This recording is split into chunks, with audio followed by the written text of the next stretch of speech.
1968년 1월 21일 대한민국을 깜짝 놀라게 했던 사건이 발생한다. 바로 북한 무장공비 청와대 습격 사건.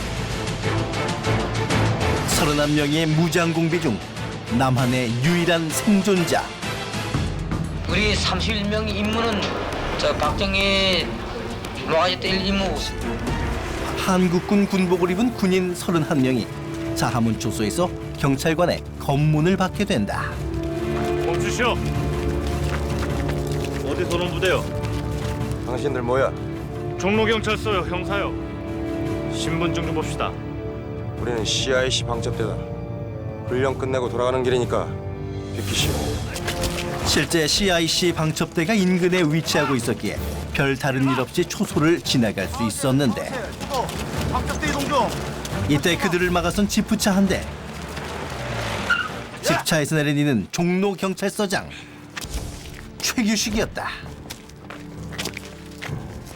여긴 청와대 경부구역이요.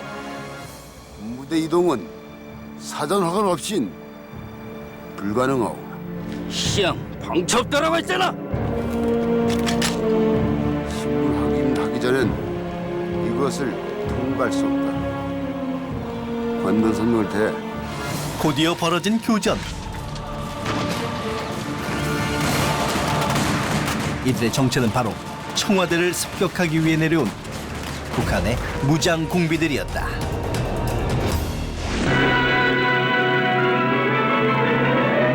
(1월 21일) 밤 10시경 북한군의 무장 간첩단이 어둠을 타고 감히 서울까지 와서 난동을 부렸습니다.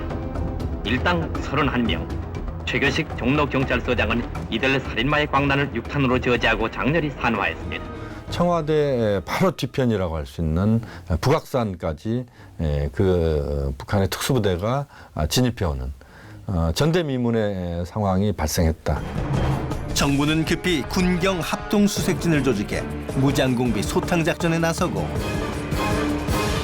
이후 군경 합동수색진은 10일 동안 무장공비 31명 중 28명을 사살, 나머지 2명은 북한으로 도주한 것으로 간주. 그리고 무장공비 중 유일하게 남한에서 생존한 이가 있었으니 바로 김신조. 자하문 초소 앞 총격전 이후 간신히 달아난 김신조. 수류탄으로 자폭할 결심을 하고 홍제동 뒷산 바위 틈에 숨었는데 얼마 지나지 않아 수색대에게 포위되고 만다. 무기를 버리고 손 들고 나와라. 살려주겠다. 국군의 회유로 살고 싶다라는 생각이 간절하게 든 김신조.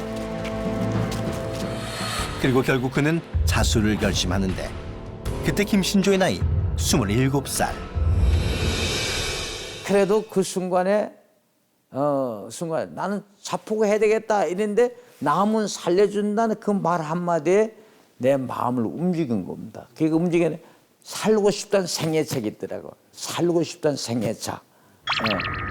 김신조가 자수한 다음 날 열린 기자회견. 그는 남한에 침투한 목적을 밝혔는데 우리 31명 임무는 박정희 로아지 때 임무. 그의 입을 통해 밝혀진 무장공비의 정체는 북한의 최정예 특수부대 124부대. 그들이 그야말로 남쪽의 주요 인사를 살해하거나 또는 우리 남쪽의 주요한 국가시설을 파괴하거나 하는 그러한 특수부대다라고 봐야 되고 그야말로 소수 정예이면서도 일당백의 그런 그 능력을 갖춘 특수부대원들이다. 이 부대에 소속되기 위해선 남다른 체격 조건과 사명감, 무엇보다 출신 성분이 중요했는데 실제로 함경도 청진 출신의 김신조는 북한에서 나고 자라 작은 할아버지가 군수를 지낼 만큼 북한의 엘리트 가문 출신이었다. 그렇다면 그들은 어떻게 청와대 500m 앞까지 침투할 수 있었을까? 사건 발생 4일 전인 1월 17일 그들은 DMZ 비무장지대를 통과 남방 한계선의 철조망을 잘라 남한에 침투했는데 그리고 그들은 영하 15도의 날씨에도 불구하고 목숨을 걸고 임진강을 건너 수도권 잠입에 성공한다. 그 당시에 계절적으로 겨울이라 임진강이 얼었어. 얼어가지고 임진강 얼음 위로 넘어오면서 왼 뒤에 있는 놈이 그 발사체를 전부 쓸어서 없애고 그렇게 해서 그들이 넘어온 거예요. 드디어 북한을 떠난 지 이틀 만에 파주 삼봉산에 도착한다. 그런데 그곳에서 이들은 누군가와 만나게 되는데 바로 나무꾼 우씨 사형제. 그래서 나무 허담하고 이렇게 내려다보니 야 하고 이렇게 불리게요. 내다보니까 벌써 여기 기안단 돌미고요. 술단 여기 달고 한 개씩 와서 이렇게 내다보니까 계룡군 같으면 간첩이요. 그래서 거기서 굉장히 떨었습니다. 나무꾼 형제를 마주하게 된 김신조와 124 부대원들. 만약 신고하면 죽이겠다는 협박과 갖은 회유 끝에 124 부대원들은 나무꾼 형제들을 살려주고 다시 길을 나선다. 하지만 나무꾼 형제들은 그 길로 즉시 경찰에 무장공비의 출연을 신고한다. 그리고 사건이 있은 후 3개월 뒤 김신조는 큰 결단을 내리게 되는데 남한으로 전향을 결정한 것. 북한에서 듣고 배웠던 것과 달리 자유로운 삶을 살고 있었던 남한. 이곳에서 평범한 삶을 꿈꾸게 되었다는데. 하지만 자신과 함께 내려온 124 부대의 피해를 입은 희생자들에게 미안한 마음을 지울 수 없다고 하는데.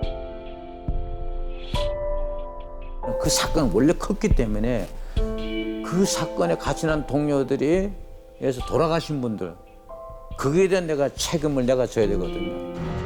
그는 전향 후 반공연사로 활동하기 시작하며 북한의 실상을 낱낱이 고발했다.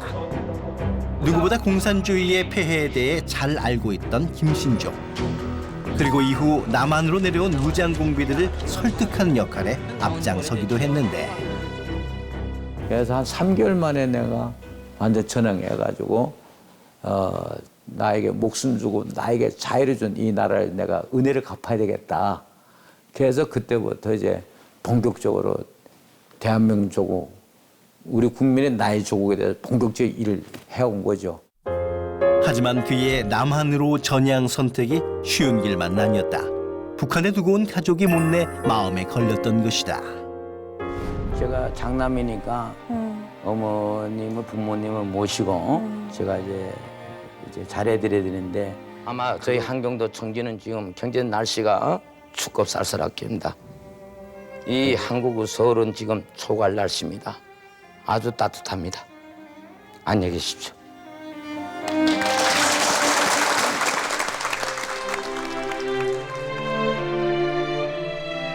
전향 이후 김신조 앞으로 수많은 응원 편지들이 쏟아졌는데 많은 편지 중 김신조의 마음을 깊이 이해하고 위로해주던 이가 있었으니